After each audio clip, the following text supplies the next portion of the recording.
Bismillahirrahmanirrahim. Assalamualaikum warahmatullahi wabarakatuh. Perkenalkan, nama saya Diana Widiawardani dari jurusan S1 Manajemen semester 2 Fakultas Ekonomi dan Bisnis Universitas Mataram. Pada video kali ini saya akan menjelaskan tentang syarat, rukun, dan hal yang membatalkan wudhu dan sholat. Yang akan kita bahas pertama adalah wudhu, yang mana wudhu adalah salah satu cara menyucikan anggota tubuh dengan air. Hal ini berkaitan dengan seorang muslim diwajibkan bersuci sebelum atau setiap melaksanakan sholat. Sedangkan pengertian dari 4 mazhab, yaitu mazhab Hanafi, mazhab Maliki, mazhab Hambali, dan Syafi'i. Pengertian wudhu yang pertama yang akan kita bahas yaitu dari mazhab Hanafi. Wudhu adalah membasuh dan menyapu dengan air pada anggota tubuh tertentu.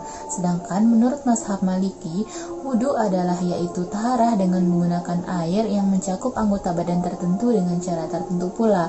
Sedangkan untuk menurut mazhab Syafi'i sendiri, wudhu adalah salah satu syarat sah sholat yang paling penting, yang mana hal ini yaitu artinya menyucikan diri dengan membasuh muka, membasuh tangan, mengusap kepala, dan membasuh kaki sebelum sholat. Dan yang terakhir yaitu menurut mazhab Hambali, wudhu adalah penggunaan air yang suci pada keempat anggota tubuh dengan cara tertentu. Setelah itu kita akan membahas dengan syarat-syarat wudhu.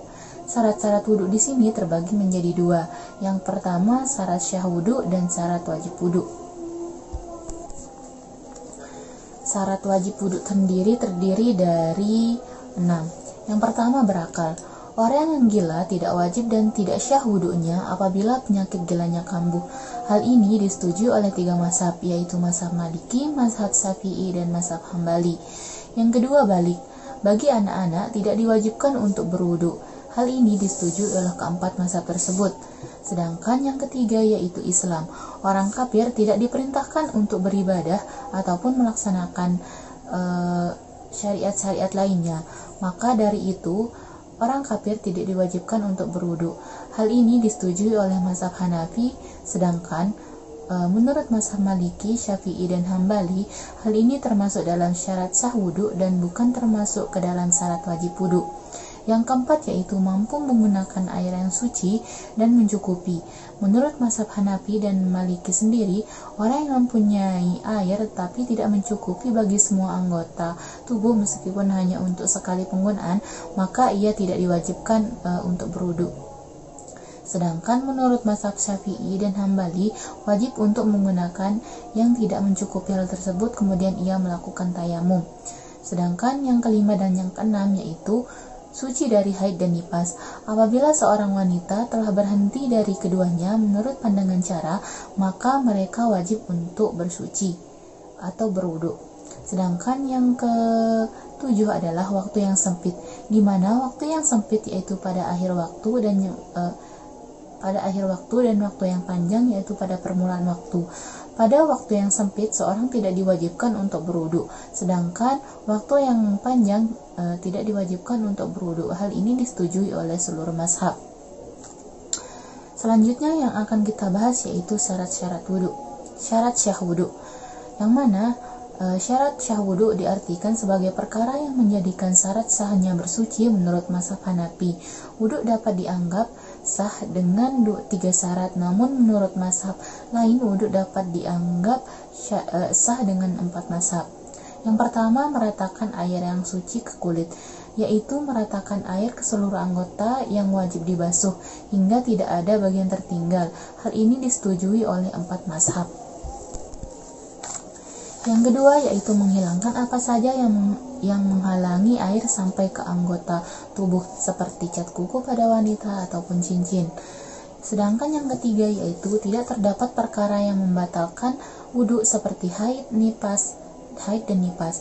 Orang yang memiliki hadas yang berketerusan seperti buang air secara terus-menerus, tapi syarat ini tidak terdapat ke dalam mazhab Hanafi dan terdapat dalam ketiga mazhab lainnya. Sedangkan yang selanjutnya yang akan kita bahas yaitu rukun wudhu. Pada rukun wudhu, keempat mazhab memiliki rukun wudhu yang berbeda. menurut mazhab Hanafi memiliki 4 rukun wudu, sedangkan menurut mazhab Maliki mempunyai 7 rukun wudu, dan mazhab Syafi'i memiliki 6 rukun wudu, dan yang terakhir yaitu mazhab Hambali memiliki 7 rukun wudu. Yang akan kita bahas pertama yaitu mazhab Hanafi.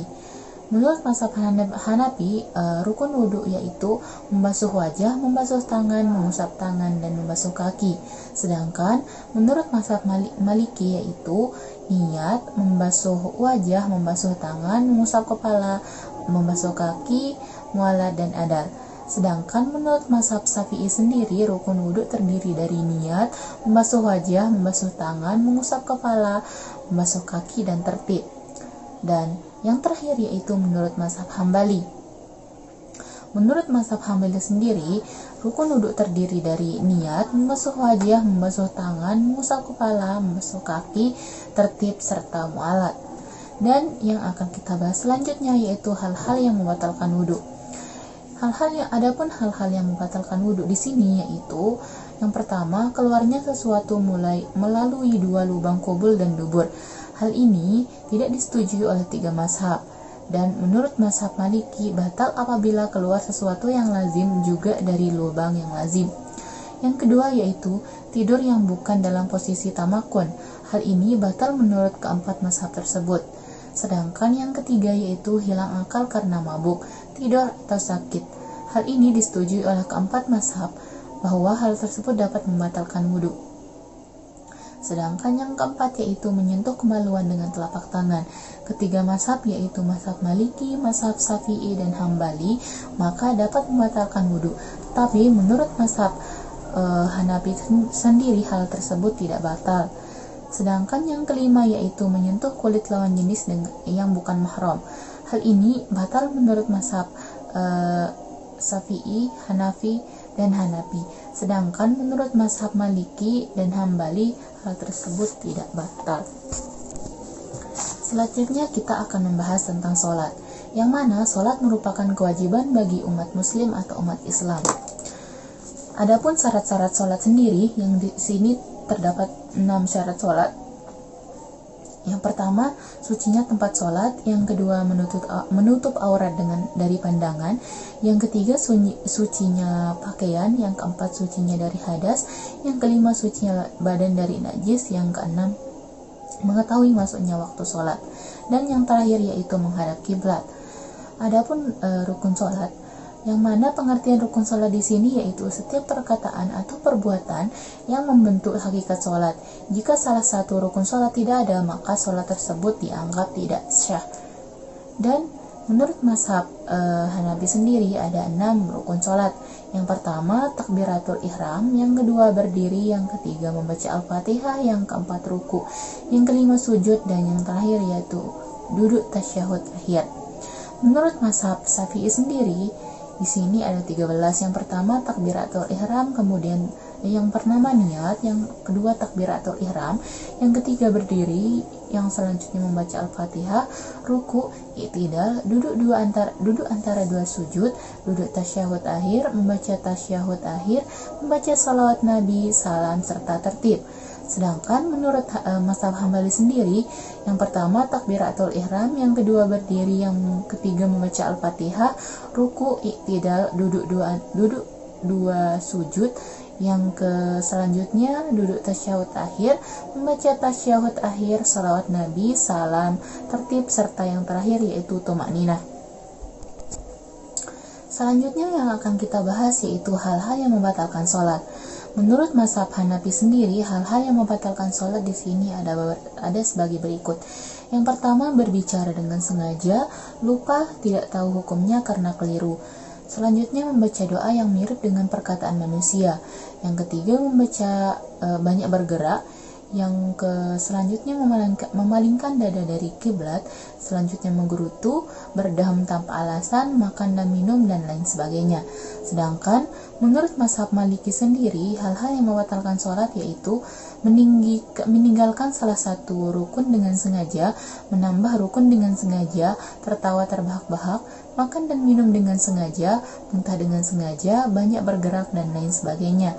Sedangkan untuk menurut mazhab Syafi'i sendiri, hal-hal yang membatalkan sholat yaitu karena hadas yang mewajibkan wudhu atau mandi, berbicara sengaja, menggerutu, ragu dalam niat, makan dan minum, merintih dalam sebagian apapun, mengulang-ulang takbiratul ihram dan makan, serta bergerak secara berlebihan.